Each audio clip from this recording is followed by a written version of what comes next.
आपने बाबा साहब के बारे में तमाम तथ्य सुने, ज्ञानवर्धक तथ्य, उत्साहवर्धक तथ्य, और उसी प्रकार हरिशंकर सर जी ने भी बड़े शानदार तथ्य प्रस्तुत किए जो कि अब तक नहीं प्रस्तुत किए गए थे।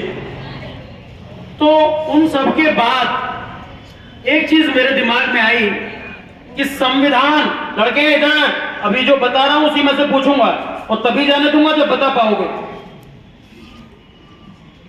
तो एक शब्द बहुत चर्चा में आजकल सब जगह चल रहा है, संविधान। अगर इस शब्द को थोड़ा तोड़े, संधि विच्छेद करें, तो सम और विधान, सम कहते हैं समान को और विधान कहते हैं नियम कानून को। संविधान का मतलब समान नियम कानून, चाहे पुत्र राजा का हो, चाहे गरीब हो, चाहे विकलांग हो, चाहे पहलवान हो, सबके लिए समान कानून और नियम रहे, तब उसका नाम संविधान है। एक चर्चा अभी बीच में उठी कि संविधान बदलने वाली बात। अरे संविधान तो संभव ही नहीं बदलना।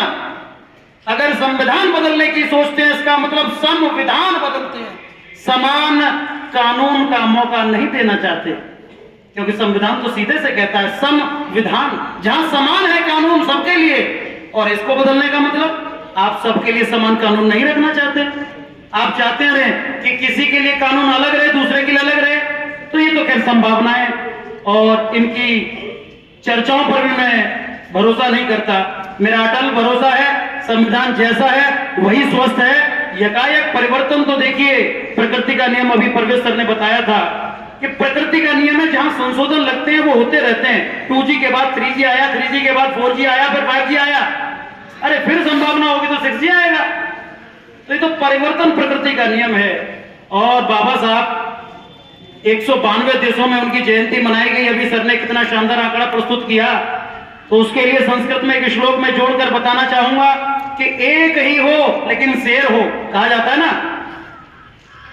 तो कहा जाता है कि एक नाप सुवृक्षेण पुष्पतेन सुगंधना, एक ही अच्छे सुगंध देने वाले वृक्ष से, पूरे बगिया में एक वृक्ष ऐसा हो जिसकी शानदार खुशबू, शानदार फल, शानदार फूल। एक नाप सुवृक्षेण पुष्पतेन सुगंधना वासतम वै वनम सर्वम सुपुत्रेण कुलम यथा।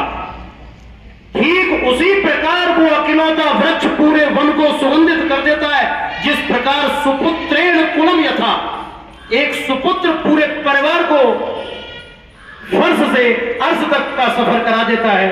उसी प्रकार तो तुलना यह की गई कि जब एक वृक्ष पूरे बगीचे को महका सकता है तो एक सुपुत्र पूरे परिवार को, कुल को महका सकता है। ऐसे ही परिवार के सुपुत्र थे बाबा साहब श्री राम जी अंबेडकर। नाम उनका, मैंने एक पुस्तक पढ़ी थी संस्कृत ज्ञान परीक्षा, सरस्वती विद्या मंदिर का छात्र रहा तो वहां एक परीक्षा हुआ करती थी संस्कृत ज्ञान परीक्षा।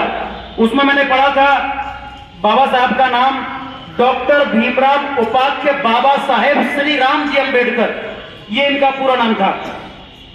डॉक्टर भीमराव उपाध्याय बाबा साहेब श्री राम जी अंबेडकर।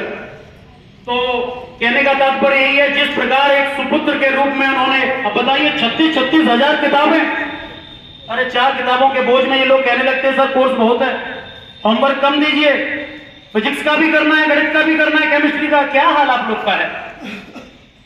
36 हजार किताबों का अध्ययन करके वो आदमी विद्युता का परचम देश से लेकर विदेश तक ऐसे लहरा दिया। संविधान की आवश्यकता क्यों पड़ी? नहीं था सबको अधिकार। अभी बलदेव सर ने एक आंकड़ा प्रस्तुत किया, आपने सुना होगा कि महिला को नहीं था पढ़ने का अधिकार। कदा था, लोग कहेंगे अरे नहीं था तो गार्गी कहां से आई? जिन्होंने शास्त्रार्थ किया था, लेकिन कहां था और कहां नहीं था, यही तो संविधान नहीं था। सम नहीं था, किसको मौका मिलेगा किसको नहीं मिलेगा, सबको नहीं मिलेगा। तो ये जो सबको पढ़ने का मौका मिल रहा है आज, ये निश्चित रूप से अपने संविधान की ही देन है कि सबको पढ़ने का और बढ़ने का मौका मिल रहा है। बहुत समय नहीं लेना चाहूंगा, बाकी ज्ञानवर्धक बातें आपने बहुत सारी सुनी। आज के लिए बस इतना ही। जय हिंद, जय भारत।